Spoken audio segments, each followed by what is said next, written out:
오늘 노는 7편 수리편 488페이지 할 차례인데요. 지난 시간에 이제 공자 학문의 요점으로 세 가지를 이야기했었습니다. 부지이작하지 않는 것, 모르면서 창작하지 않는 것 않고, 많이 듣고서 그 좋은 것을 택해서 따르고, 그 다음에 많이 보고 그것을 기억한다고 이야기를 했었고요. 오늘은 이제 공자의 교육 태도로 들어갑니다. 488페이지에 호향, 난여은, 동자현, 문인혹, 자왈, 여기지냐, 불여기퇴야, 유하심, 인결기진, 여기결야, 불보기왕야. 호향, 난여은. 호향은 이제 지방입니다. 지방 이름입니다. 그러니까 호양 사람들이겠죠. 호양 사람들은 난여은, 더불어 이야기하기가 어렵다. 동자현, 문인혹. 그곳에 한 아이, 동자가 여기서 견자는 현으로 읽습니다. 우드런을 뵐 때 알현하다 하죠. 그 현자입니다. 그래서 한 아이가 공자를 찾아뵙자 문인혹, 제자들이 의혹되게 생각하였다. 의아해했다. 자왈, 여기지냐, 불여기퇴야. 공자께서 말씀하셨다. 줄였잖아. 여기서는 돕다, 도운다는 뜻으로 보는 게 타당할 것 같습니다. 그래서 그 나아감을 돕고, 그 진보를 돕고, 불여기퇴야. 그 퇴보를 돕는 것이 아니다. 유하심, 유는 발어사로서 크게 뜻은 없습니다. 그래서 하심, 어찌 그리 심하게 대하느냐. 인결기이진, 여기결야, 불보기왕야. 사람이 자신을, 결자는 깨끗할 결자죠. 씻을 결, 깨끗할 결자입니다. 그래서 자신을 깨끗이 함으로써 나아가고자 하면은, 진보하려고 하면은 여기결야, 그 깨끗함을 돕는 것이지 불보기왕야. 왕은 이제 지나간 일이겠죠. 지난 일을 보장하다, 보호하다 라는 뜻으로 그 지나간 것을 감싸주려는 것은 아니다. 호향은 지명입니다. 이 작은 지방이 어디에 있었는지 후세에 고정할 길이 없으니 그저 이런 지방이 있었다고 알 뿐입니다. 다시 말해 이 지방 사람들과는 말하기가 어려워 그들과 서로 말할 방법이 없었습니다. 난여은이라는 말은 대단히 묘하게 쓰였습니다. 이 지방 사람들은 지방색이 너무 강했다는 것일까요? 아니면 온통 바보 같은 사람들이었다는 것일까요? 무슨 의미인지 말하기 어렵습니다. 요컨대 당시에 이 지방 사람들은 평판이 그리 좋지 않았습니다. 그러나 이 지방의 한 젊은이가 공자를 보러 왔기에 공자는 그와 얘기를 나누었습니다. 공자의 제자들은 선생님이 왜 이 지방 사람과 얘기를 나누는지 이상히 생각했습니다. 다들 그 까닭을 알 수 없었습니다. 이 얘기가 나왔으니 여러분들에게 말해두어야 할 것이 있습니다. 여러분은 장래에 사회에 나가 정치 지도자가 될 기회가 많을 것입니다. 여러분이 중국의 민족성을 논하게 될 때 읽을 책이 한 권 있는데 고연무의 명저인 천하 궁국 이병서입니다. 고연무는 앞에서 말했듯이 명나라가 망한 이후 끝까지 투항하지 않았습니다. 그는 훌륭한 인물이었기 때문에 그가 투항하지 않으니 청나라는 당연히 그를 질시했습니다. 그러나 그는 재간이 있었습니다. 자신은 투항하지 않고 학생들로 하여금 청나라 조정에 벼슬을 하게 함으로써 학생들이 자신을 보호하게 하고 자기는 암암리에 청나라 전복 업무 활동을 했습니다.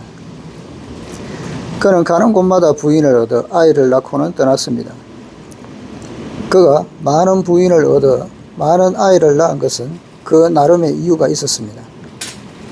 그가 청나라를 반대하고 명나라를 회복하는 일을 하다가 잘못되면 멸족을 당할 수 있기 때문에 대를 이을 뿌리를 남겨놓기 위한 일이었습니다. 그는 천하를 두루다니면서 천하 궁국 이병서를 썼습니다.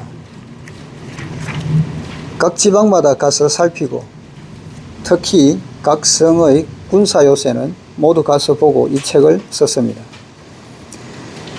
그래서 이 책은 뒷날 중국 지리와 중국 지방 정치사상 연구의 필독서가 되었습니다.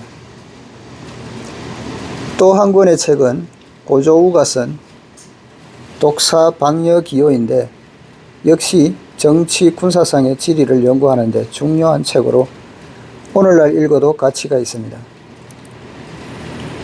이 두 권의 책을 합쳐서 이고전서라 하는데 당시 국가 천하사에 뜻이 있는 사람이나 군사를 연구하는 사람은 반드시 읽어야 할 책들이었습니다. 이 책들은 각 성에 대해 먼저 총평을 하고 지역 특성, 민족성을 분명하게 밝혀놓았는데 꼭 연구해 볼 만합니다. 여러분이 장래에 지방을 다스리는 책임자가 될 경우 이런 학문들을 먼저 이해하고 일을 처리한다면 매우 큰 도움이 될 것입니다. 중국 각 지방 사람들의 성격은 확실히 다른 점이 있다고 느껴집니다. 그래서 고대의 장군이 병사를 거느릴 때 어느 지방 출신의 병사가 돌격에 적합하고 어느 지방 출신의 병사가 후방에 적합하고 어느 지방 출신의 병사가 육상전투에 적합하고 어느 지방 출신의 병사가 수상전투에 적합한지에 대해 대체적인 이해가 있어야 했습니다. 그러므로 청나라를 중흥시킨 상군, 회군은 각각 다른 장점이 있었습니다. 정치도 마찬가지입니다. 그러나 한 가지 주의해야 할 점은 지방 민속이 다르더라도 만일 외세 침입이 있을 때는 반드시 일치단결해서 먼저 외세의 침략을 몰아내놓고 보았다는 것입니다. 약재 같은 것도 지방 특성이 있는데 어떤 약재는 그 지방 이외에서 산출된 것은 약효가 떨어집니다. 당귀 같은 약재는 대만에서 재배 생산하지만 약효는 떨어집니다. 당귀는 제일 좋은 것이 감숙성이나 섬서성에서 나는 진귀이고 그 다음이 사천에서 나는 것으로 질이 약간 떨어집니다. 오늘날 연구에 따르면 대만의 아리산의 기후 토질은 감숙성이나 섬서성과 같지만 이곳에서 재배 생산된 당귀의 약효는 늘 문제가 있습니다. 지리적 관계로 각 지에서 생산되는 식물도 다르고 출신 인물의 개성도 다른 것입니다. 그래서 고대의 지방수장이 된 자는 해당 현의 현지와 해당 성의 성지 같은 자료에 대해서 먼저 다 알아야 했습니다. 물론 독사방여기요를 한번 읽을 수 있다면 더욱 좋았습니다. 한층 더 잘 이해할 수 있었으니까요. 지방성의 관념은 항상 사람의 마음속에 깊이 뿌리 박혀 있습니다. 그래서 지방성에 관한 편견은 흔히 개인에 대한 평가에 영향을 미칩니다. 흔히 우리는 그 사람 그곳 사람이구만 하는 말을 듣습니다. 마치 어느 지방 사람들은 온통 다 극악무도한 듯이 말하는데 공자의 학생들조차도 그랬습니다. 공자가 호양에 한 청년을 접견하자 제자들이 의아하게 여겼습니다. 문인혹이라고 하는데 이 말이 얼마나 심각합니까? 학생들은 다 이상히 여기면서 선생님이 왜 호양 사람과 이야기를 하는지 의심했습니다. 역시 공자는 보통 사람과는 달랐습니다.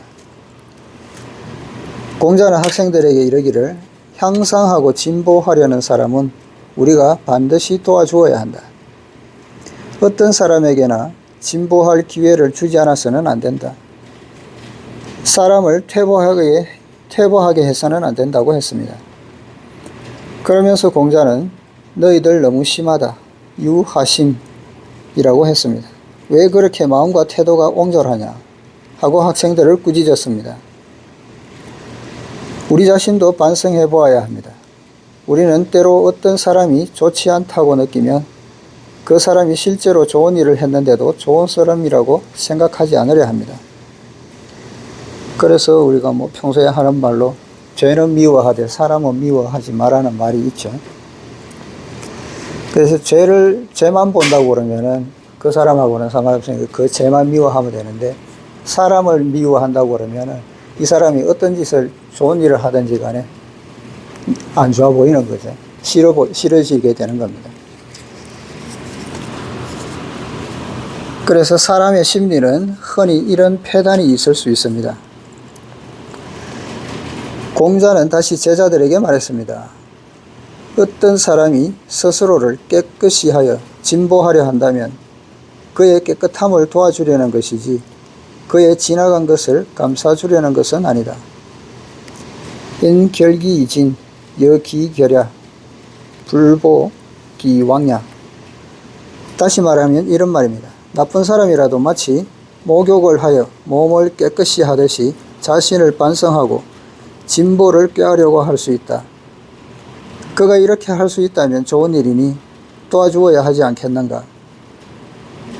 그가 어제 한 가지 잘못이 있었다고 하여 오늘 잘못했더라도 잘한 것으로 보아주지 않는다면 세상에 친구로 사귈 만한 사람이 하나도 없게 되고 쓸만한 인재도 없게 된다. 그래서 일은 일로 보고 사람은 사람으로 보라는 이야기입니다. 그러므로 이 단락은 교육의 자세를 말하면서 아울러 자기의 도량을 키우라고 말하고 있습니다. 자왈 인원호재 아욕인 사인지의 공자께서 말씀하셨다. 인원호재, 인은 멀리 있는 것인가? 아욕인, 내가 인하고자 한다면 사인지의, 이것이 인에 이르는 길이다. 이것은 이 인에 대한 해설이라 할 수 있는데 곧 인의 용을 말하고 있습니다. 인의는 결코 손에 닿을 수 없고 도달할 수 없는 아득히 높고 먼 것이 아닙니다. 단지 자기 마음속으로 인내심을 일으켜 남을 사랑하고 이러한 사랑의 마음을 조금이라도 가지는 것이 바로 인애의 도리로서 이것이 곧 인에 도달할 수 있는 길입니다. 그러므로 밖에서 인을 구해서는 안 됩니다. 그래서 내심의 수양이라는 거죠. 그러니 맹자도 척은지심이 인지단야라고 그랬습니다. 다른 사람을 척은하게 여기는 마음이 곧 인이 시작되는 단초가 된다는 거죠. 이 척은지심이 동정하라는 게 아니고 다른 사람을 배려하고 사랑하는 마음, 그 마음이 밖으로 확충되는 것을 이야기하는 거겠죠.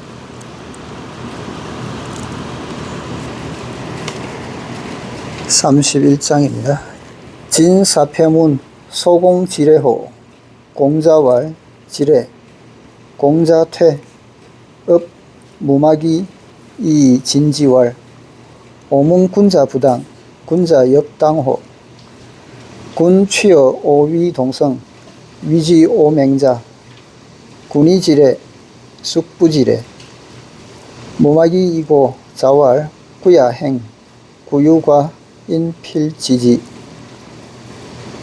진사패문, 진은 나라 이름입니다. 진나라, 사패는 관직명이죠. 진나라 사패가 물었다. 소공지례호, 소공은 노나라의 임금입니다. 소공은 예를 압니까? 공자왈, 공자께서 말씀하셨다. 지례, 예를 압니다. 공자퇴, 공자께서 물러나자 업 무마기 진지왈, 무마기에게 업하고 그에게 나아가 말하였다. 오문 군자 부당, 제가 듣기에 군자는 여기서 당은 편든다는 뜻입니다. 물이 당사인데요. 같은 편을 든다는 이야기죠. 편을 들지 않는다고 하는데 군자 역당호, 군자 또한 편을 듭니까? 군 취여 오위 동성. 여기서 군은 소공을 말합니다. 소공이 취는 이제 아내를 맞아들이는 것을 취라고 합니다. 그래서 취여 오나라에서 아내를 맞았다는 거죠. 맞았는데 위 동성, 그 둘이 성이 같다는 겁니다. 그래서 위지 오맹자, 그를 일러 오맹자라고 불렀다. 군이 지레, 이 소공이 예를 안다면 숙부지레, 누구 숙자죠? 누가 예를 알지 못하겠습니까? 무마기이고, 무마기가 여기서 이는 앞에서 말한 내용이죠. 그 사패가 이야기했던 내용을 이 공자에게 고한 거죠. 고하였다. 자왈, 공자께서 말씀하셨다. 구야행, 구는 공자 자칭입니다. 그래서 나는 구야행, 나는 행복하구나. 구유가 인필지지, 구는 이제 만약이라는 뜻으로 쓰였습니다. 그래서 만약에 허물이 있으면 다른 사람이 반드시 여기서 지자는 이제 알게 한다는 거겠죠. 그래서 그것을 알게 하는구나. 지는 나라이고 사패는 관직명인데 바로 사구입니다. 그 법집행을 담당했던 관직입니다. 부적절하지만 굳이 비교한다면 오늘날의 사법행정장관 같은 것입니다. 실제는 사법행정장관보다 권력이 크고 권력을 집행할 수 있는 사람입니다. 그는 노나라 소공에 관한 문제를 공자에게 물었습니다. 이것은 외교상의 일로서 우리가 주의해야 할 문제입니다. 외국에 가는 사람들이 그 나라의 지식인과 이야기할 때 우리나라 정치 문제를 이야기하게 됩니다. 이때 대답하기 아주 곤란한 문제가 많은데 공자도 이런 상황을 만난 것입니다. 노나라는 문화를 중시하는 예의의 나라였습니다.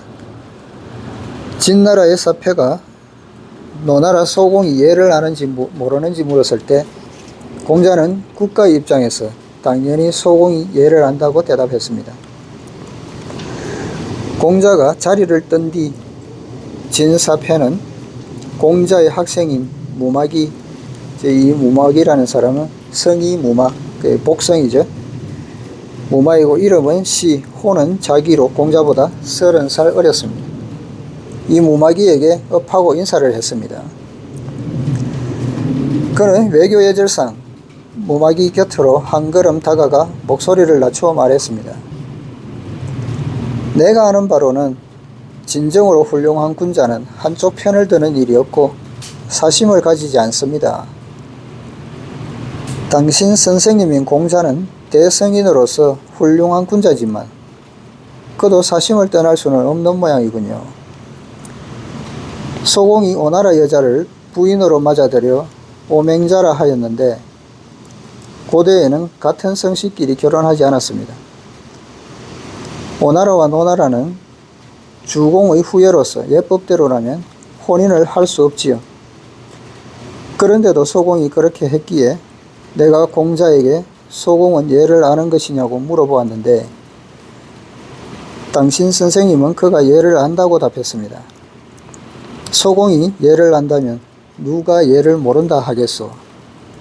당신 선생님도 역시 사심이 있는 게 아니에요. 우리 예법상 동성끼리 결혼하지 않는 제도는 현대의 우생학적 관점에서 보면 고대의 아주 좋은 제도입니다. 동성결혼은 3대만 지나도 종족이 끝나버립니다. 외종사촌끼리 결혼해서 낳은 아이는 흔히 머리가 매우 나빠서 백치가 되는데 이것은 혈통 문제입니다. 예법 면에서는 더욱 안 되는 일입니다. 오늘날 풍습에는 동성 간에 흔히 결혼을 하는데 이것은 같은 조상에서 갈라진 지 5대가 지난 자손이 아니면 결혼하지 않는다는 옛 관습에 위배되는 것입니다. 우리나라도 예전에는 동성동포는 결혼 못한다고 법적으로 했었죠. 지금도 동성동포 결혼을 허락은 하지만 그래도 8촌 이외에는 가능하지만 8촌 이내에는 아직은 그래도 못하도록 하고 있습니다. 이게 또 혈통 문제도 있지만 동성동본이면은 그 혈통 간에 후대들이 문제가 많이 발생을 한다는 거죠. 무마귀는 진사패가 선생님을 이렇게 비평하는 것을 듣고 와서 공자에게 보고했습니다. 그러자 공자는 이렇게 말했습니다. 나는 참으로 행복한 사람이다. 내가 한 가지만 잘못해도 남이 지적을 해주니 말이다. 이 말을 통해 우리는 두 가지를 깨닫게 됩니다. 첫째, 사람은 지위가 높으면 잘못해도 지적해주는 이가 없으니 불행하다는 것입니다. 이것은 자기가 높은 지위에 앉아보아야 체험할 수 있습니다. 나는 오랫동안 글을 가르쳤기 때문에 제자들이 이미 5, 6대를 내려가고 있습니다. 여기저기서 나를 만나는 사람들이 자기 선생님의 선생님이라고 부르면서 하는 소리마다 아첨하는 말입니다. 어떤 때는 내가 외출할 때 어느 기관에서 성종차를 보내주고 참모, 부관들이 옆에서 시중을 들어주는데 이럴 때면 나는 홀로 빠져나가 자유롭게 행동하고 싶어집니다. 인생은 이런 시기가 가장 위험합니다. 산채로 매장될 수 있으니까요. 나는 자주 이렇게 말합니다. 전통 철학에는 대단한 점이 있다. 황제가 왜 자신을 고가나 과인이라고 불렀겠는가? 황제가 되면 정말 외로운 사람이 되어버려 어떤 때 좀 편안한 마음으로 즐거운 시간을 보내고 싶어도 감히 와서 함께 즐거운 얘기를 나누려는 사람이 없으니 무슨 재미가 있었겠는가? 우리가 연구해 보아도 지위가 높을수록 마음이 공허해진다는 것을 알 수 있습니다. 불평이나 탄식하는 말 한마디 하고 싶어도 상대가 없으니 이 얼마나 공허하고 가련한 일입니까? 그래서 지위가 높아지면 앞에서도 이야기했지만 그 위에서 높은 사람이 좋아하는 것이 있으면 밑에 사람들은 그것을 더 좋아한다고 했었죠. 그래서 지위가 높을수록 좋은 소리는 잘 듣지만 나쁜 소리를 하는 사람이 없다는 이야기입니다. 충고를 해주거나 그런 사람이 없다는 겁니다. 그래서 소동파사의 한 구절을 보면은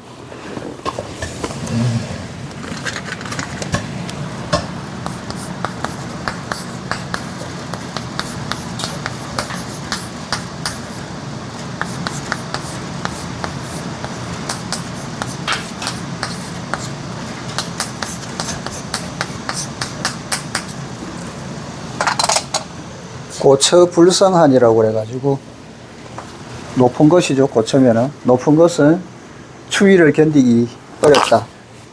그 추위를 못 이긴다는 거죠. 높은 곳에서는 춥다는 이야기입니다. 히말라야 정상에 가면은 추워서 그 추위를 견디기 어렵죠. 근데 그게 이제 지위가 높거나 뭐 권세가 있거나 어느 경지에 이르는 사람은 외롭다는 겁니다.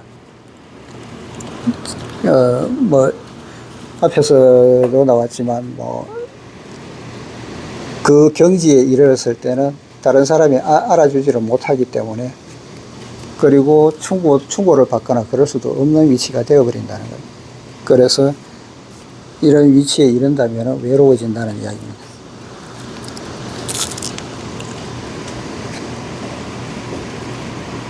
그러니 부귀공명이 좋은 것이라고 생각하지 마십시오. 높은 지위에 이르면 과인, 즉 외로운 사람이 됩니다. 그래서 공자도 학문이 깊어지면 외롭다고 그러지 않습니까? 그래서 다른 사람이 알아주지 않더라도 화를 내지 않으면 군자라고 이야기를 했죠. 그래서 군자가 되는 것은 좋지만 그렇게 외로움을 견뎌낼 수 있는 사람만이 그런 지위에 이를 수 있다는 겁니다. 그뿐 아니라 나이가 많아져서 만나는 사람마다 할머니, 할아버지라고 존칭을 해주면 외돌토리가 되어 인생은 끝나버린 것이나 다름이 없습니다. 말이 나오고 보니 예전 사천에 동맹회원 한 분이 생각나는데 이 연로하신 분은 일생 동안 많은 일을 하셨습니다. 여기 동맹회는 중국 혁명동맹회라고 그래가지고 손중산이 이끌던 혁명동맹이었습니다. 나중에는 국민당으로 이름을 바꿨죠. 나는 그분과 나이 차가 많이 났지만 나이를 따지지 않는 친구 사이였습니다. 그는 내게 당시 혁명의 경과를 많이 얘기해 주면서 자기가 지은 시 두 구절을 들려주었습니다. 회회 좌상석 높은 자리 오를수록 점점 분퇴 점점 무덤으로 변해가는구나. 무덤 분자에 흙더미 흙무더기 퇴자입니다. 그래서 점점 무덤으로 변하는구나. 나이가 많거나 지위가 높아지면 자기에게 잘못이 있더라도 지적해주는 사람이 없으니 윗자리에 앉기도 쉽지 않은 일이란 것을 말하고 있는 시입니다. 그래서 공자는 여기서 자기가 잘못하면 지적해주는 사람이 있으니 자기는 행복하다고 말한 것입니다. 두 번째로 깨달을 수 있는 것은 무엇일까요?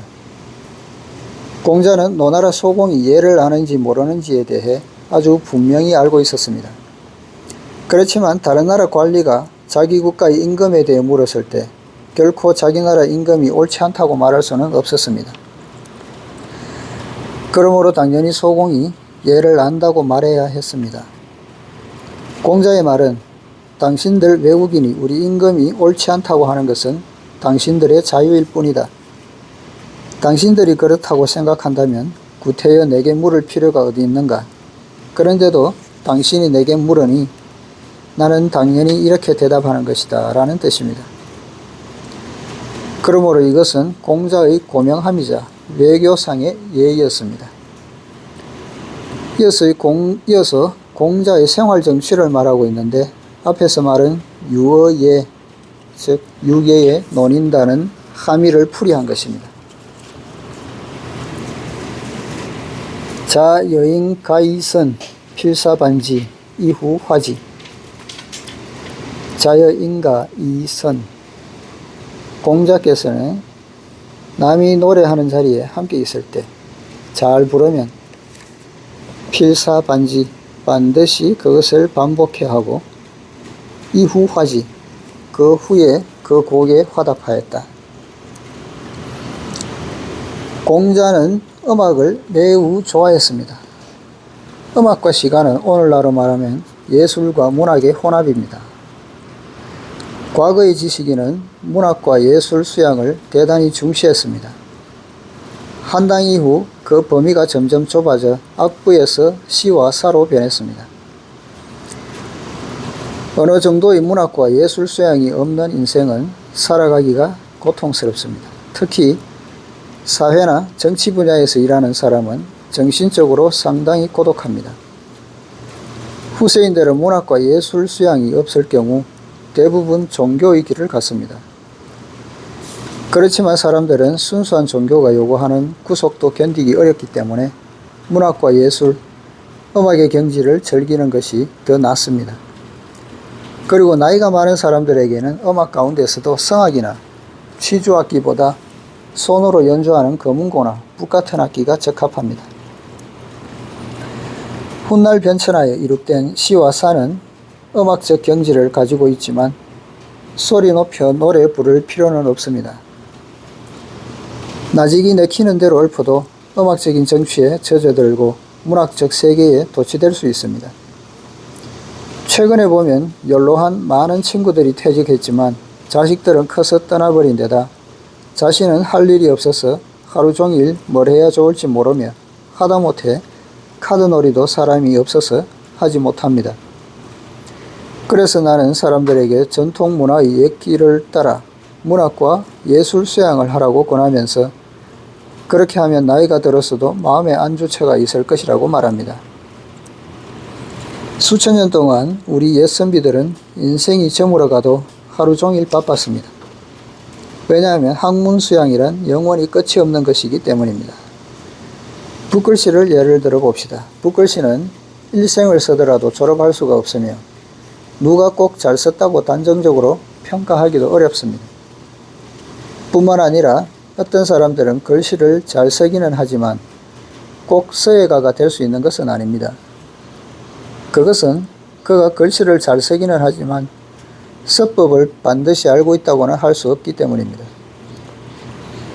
반대로 어떤 사람은 글씨를 잘 쓰는 것은 아니지만 그의 글씨를 보자마자 글씨를 배운 적이 있음을 알 수 있는 경우도 있습니다. 시와 사도 이러합니다.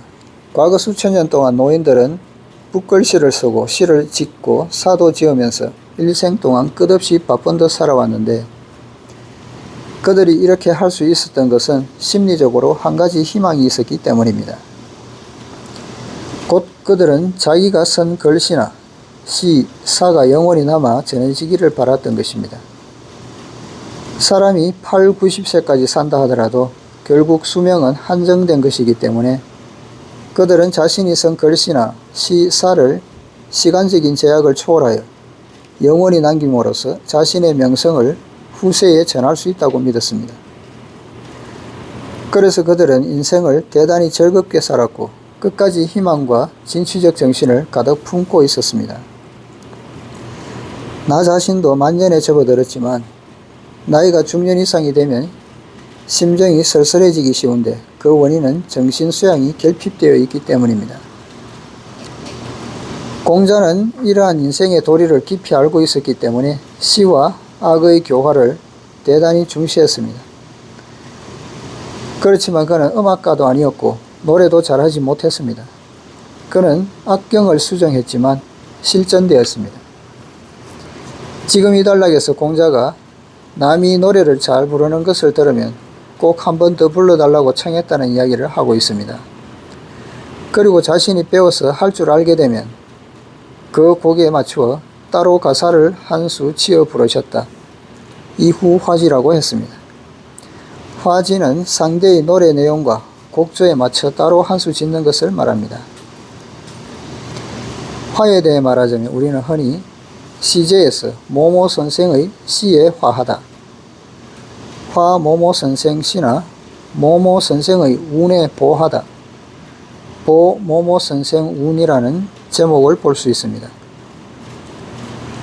화와 보의 차이는 이렇습니다. 화는 원래의 곡조와 내용에 따라 가사를 새로 한 편 짓는 것입니다. 오늘날의 노래는 곡조는 괜찮은데 내용이 안 좋은 것이 많습니다. 우리 문화가 쇠퇴하고 있는 일면을 여기에서도 볼 수 있는데 문학적 수양이 부족해 가사의 깊이가 없습니다. 오늘날 신문지상의 문장들도 마찬가지로서 고문의 수명이 긴 것과는 다릅니다. 옛 문장들은 읽고 나면 문장의 구절들이 머릿속에 남아 오래도록 감상하고 새겨볼 만했습니다. 그러나 지금의 백화문은 이런 문화적 경지가 없는데 오늘날의 시와 노래 가사 내용도 백화문과 상황이 같습니다. 보는 또 다른데 글자의 뜻은 앞에 사람이 가고 있고 우리는 뒤에서 한 걸음 한 걸음 앞 사람의 발걸음을 따라 걸어간다는 뜻입니다. 즉 상대의 성조만 따르고 내용은 원래의 뜻대로 하지 않는 것입니다. 이것을 보운이라고 합니다. 이상에서는 공자가 음악 수양을 중시했음을 말했고 다음은 공자가 자기 자신에 대해 평론한 것입니다. 자왈 문마고 유인야 궁행군자 즉 오미지유덕. 자왈 공자께서 말씀하셨다. 문마고 유인야 문학에 있어서는 막자는 없다는 뜻이 아니고 여기서는 아마 의문을 나타내는 아마라는 뜻입니다. 그래서 아마도 나는 다른 사람과 같을 것이겠지만 같을 수 있지만 궁행군자 몸궁자인데 몸소 실행하는 거죠. 궁행 몸소 실천하는 겁니다. 실천궁행이라고 그러죠. 몸소 실천하는 군자에는 즉 오미지유덕 나는 아직 어둠이 있지 않다. 이러지 못하고 있다. 이것은 공자의 겸허한 말이자 정직한 말입니다. 이 한마디를 통해서 우리는 몇 가지 결론을 얻을 수 있습니다.